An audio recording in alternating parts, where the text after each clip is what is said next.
নামাজ তো পড়বে, তখন তো আপনি গান বাজনা করতে পারবেন না। পাশে যখন মসজিদে নামাজ হবে আপনি গান বাজনা করলে তো ডিস্টার্ব হবে, আমরা ডিস্টার্ব করতে পারবো।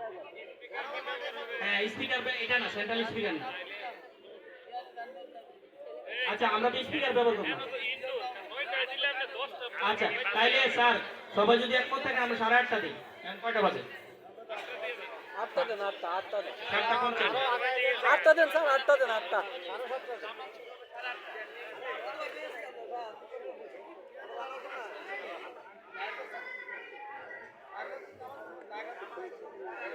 আচ্ছা আচ্ছা স্যার আমি বলি, কার্যক্রম 8:30টায় চলতে থাকবে স্যার। আপনারা 8:30 থেকে 9:30 পর্যন্ত চলবে। আপনারা পরে আইসো, যারা নামাজ পড়বেন পরে দল নিয়ে আইসো, পার্টিসিপেট করতে পারবেন, সারা থাকবে। এটা হচ্ছে বিষয় স্যার। আচ্ছা সবার তো আর ডিসপ্লে এই পরিবেশন নাই আছে। আচ্ছা এর মধ্যে দেখবেন যে আপনাদের অনেকে পরিবেশনে, আবার যারা নাই তারা আবার মনে করেন না যে আমরা বেঁচে গেছি। আপনার ছেলেটা যদি গানই গায় একটা, তো গাইলো, তার আত্মতৃপ্তি, এই আত্মতৃপ্তিটা করার চেষ্টা করবেন। হ্যাঁ এই জিনিসটা স্যার আমি মনে করি সবার অংশগ্রহণ, গান একটা বলুক অংশগ্রহণ করুক। এরপরে ওনারা ব্রিফ দিবে, আমি দিতেছি, আমি প্রোগ্রাম এটা একটু সহ্য করবেন। কালকে প্রোগ্রামটা বলে শেষ করে দিব। এরপরে বিলাল স্যার, রিয়াজ স্যার এবং আনোয়ার স্যার, তারা হচ্ছে 3 সাব ক্যাম্পের, তারা ব্রিফ একটু 5-2 মিনিট করে বলবে কি করবে। মহিলাদের আছে, ওনারা ব্রিফ 3 জন দিলেই মহিলার একটা হয়ে যাবে। ব্রিফ তো আর সবাই দিতে হয় না, ওনারা 3 জন অল্প পয়েন্ট। হ্যাঁ সমস্যা নেই, ওনারা আসছে কথা শুনতেছে। আচ্ছা 26 তারিখ স্যার আমরা সকাল 5:30টায় আগে শিডিউল করবো। 6টায় পিটিতে আশা করবো। আজকে কিন্তু সিটিতে আসছে 6:30টায় স্যার। এই পিটিটা নিশ্চিত করবেন স্যার, কমপক্ষে দলের স্যার 6 জনকে পাঠানোর চেষ্টা করবেন স্যার, তাহলে সুন্দর হবে স্যার। এবং ছেলেরা কিন্তু এনজয় করে স্যার, দেখছেন সকালে বিশেষ করে লোকমান স্যার দেখছেন খুব এনজয় করছে না স্যার সকালে পিটিটা স্যার। পাঠাবেন স্যার তাদের, তারা তো আসছে প্রোগ্রামটাকে এনজয় করার জন্য। এরপরে স্যার 6টার পরে 7টায় স্যার নাস্তা, এই নাস্তাটা স্যার এনশিওর করবেন। আমরা হয়তো 7:30টায় আমরা পরিদর্শন, আমরা 7:30টায় যাবো না, আপনাদেরকে নাস্তার জন্য সময় দিব, যেহেতু বাইরে থেকে অনেক নাস্তা না খান। আমরা 8টায় পরিদর্শনে যাবো, কিন্তু 8টা মানে 8টা স্যার, 8টা যেন 8:05 বা 10 না হয় স্যার। আমরা আধা ঘন্টা বাড়াই দিলাম আপনাদেরকে, কিন্তু 8টা যেন পরে না হয়, এই জিনিসটা খেয়াল রাখবেন স্যার। 8:30 মানে 8:30 পতাকা উত্তোলন হয়ে যাবে স্যার। 8:30 পতাকা তো 9টার মধ্যে যেন পতাকাগুলো শেষ করতে পারি আমরা স্যার, কারণ চ্যালেঞ্জগুলো হ্যাম্পার হয়ে যায় স্যার। পরের চ্যালেঞ্জ স্যার দক্ষতা, স্কিল দক্ষতা একদম সহজ একটা চ্যালেঞ্জ হবে স্যার, যেটা 9টায় হবে। 9টায় একটু রোদ কম থাকে স্যার। আমরা হচ্ছে স্কিল দক্ষতা চ্যালেঞ্জটা একটু চাপায় বসায় এখানে উপর থেকে করতে পারি, বা ওই মাঠে নিয়ে যাবে সুবিধাজনক, ছায়া যেখানে আছে। গেরু, মেশিন, বাঁশের কাজ, এগুলো একটু শিখাবো, আমরা দেখাবো প্র্যাকটিক্যালি। সর্বোচ্চ চ্যালেঞ্জ আমরা 1 ঘন্টা শেষ করার চেষ্টা করবো। স্কিল দক্ষতার পরে স্যার ভীষণ 4 ফান এন্ড গেম, আনন্দ খেলা। এটা বিলাল স্যার এবং হচ্ছে আশিক ভাই আছেন মনে হয় নাকি? হ্যাঁ আশিক ভাই, 2 জন দায়িত্ব আছে, বিলাল স্যার আশিক ভাই। তারা রাতে প্ল্যান করবে কালকে আপনাদের স্কিল দক্ষতা কি করবে।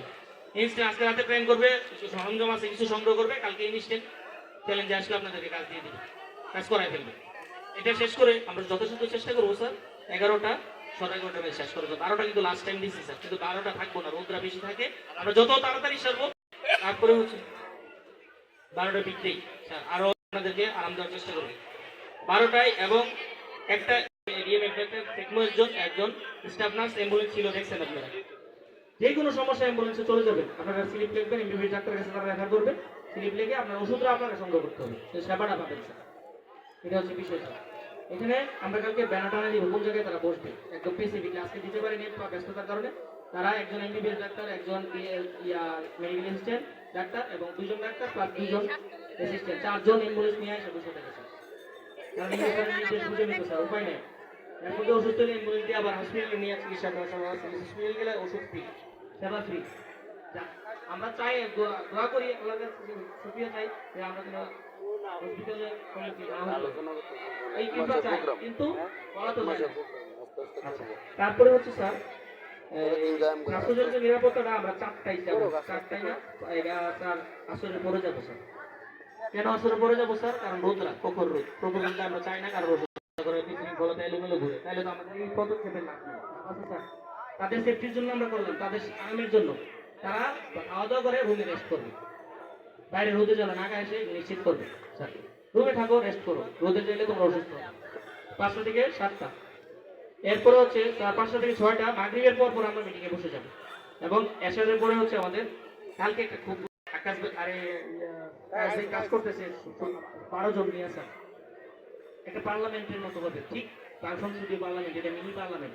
এখানে বক্তারা থাকবে, সবাই ইসলামের প্রতিনিধিত্ব করবে। তারা হচ্ছে তারা বিতর্কের মতো করে পার্লামেন্ট যেভাবে পরিচালিত, স্পিকার থাকবে, প্রধানমন্ত্রী থাকবে, বিরোধী নেত্রী থাকবে, একটা মন্ত্রী থাকবে, বিরোধী নেতা থাকবে, পাল্টা প্রস্তাব আসবে, উপস্থাপন করবে, এবং অনেক সুন্দর লাগবে। এইটুকু আপনারা সবাইকে নিয়ে বসে দেখবেন, এনজয় করবেন, সহযোগিতা করবেন। এটা টাইম হবে কালকে এশারের পরে, এশারের থেকে একদম আমরা মোটামুটি যতক্ষণ লাগে সম্ভবত 1 ঘন্টার ভিতরে শেষ হয়ে যাবে।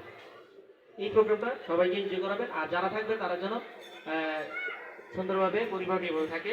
এটার পরে কাল আন্তরিক স্যার, আমি এনি টাইম স্যারকে ফোন দিলে স্যার বিরক্ত হয় না, মেসেজ দিই, ফোন দিই, হোয়াটসঅ্যাপে বিরক্ত করি, বিরক্ত হইতে দেখে নেই। আজকে চিন্তা করছেন কোনো ইউনিভার্সিটি স্যার নিজের উদ্যোগে আমাদের টিমের সাথে মিল আছে এবং এই টিমটার আরেকটা মজার বিষয় বলি, স্যার হচ্ছে ব্যস্ত না থাকলে আপনাদেরকে মানে মজার কথা বলতো না, মানে আপনাদেরকে পার্টি দিতে সুযোগ। এই টিমটা কার বলতে পারেন? কে 9টা টিম পাইছি আমরা, এর মধ্যে নির্বাচিত হয়েছে। আন্তঃ ছোট এই টিমটা কে দিতে পারে? 4টা নির্বাচিত হতে পারে।